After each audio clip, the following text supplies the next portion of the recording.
to be a process to gather information and get all the facts before you make decisions that affect people's lives. But it's also not surprising that burglars and thieves don't consult with their victims before they steal their money, which is what's happening here. That's why they didn't get input, because they're stealing money from working Iowans and putting it where it doesn't belong. And it has nothing about the budget. It has nothing about 1,000th of 1% of the university's budget. They have a philosophical difference with people who fight for workplace safety and against discrimination and against harassment. And they're going to make horrible decisions that affect people's lives adversely. And they shouldn't underestimate our resolve, or our passion, or our ability to fight, or how long we'll fight, or what we'll do to win. Because this is about saving lives, and when it comes to saving the lives of Iowans, we are in it to the end. We will not back down.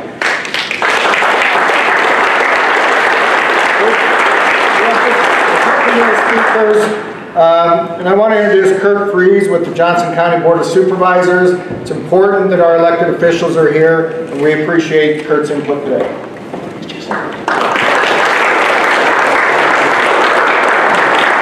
Thank you, everyone. It's an honor to be standing here shoulder to shoulder with all of you, standing by labor while our governor and our vice president are pretending to do so up in Cedar Rapids.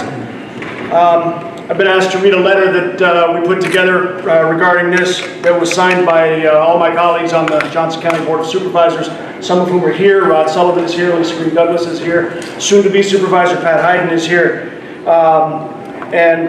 We've got all 5 signatures of the existing supervisors on this letter. We sent it to Dean Washburn and to President Harold.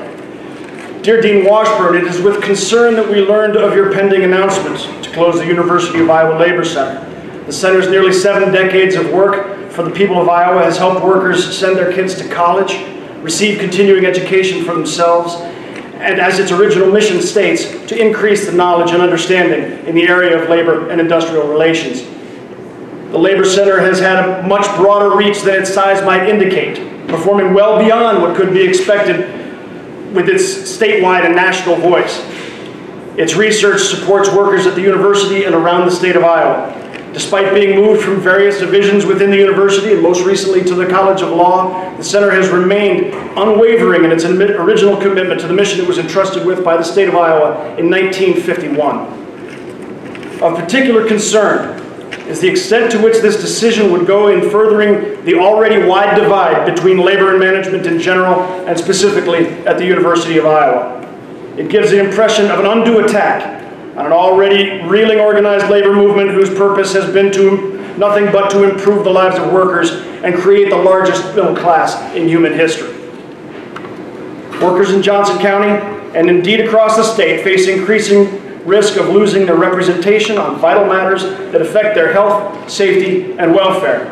We urge you to rescind your decision and continue the support of the Labor Center as the University of Iowa has done for nearly 70 years.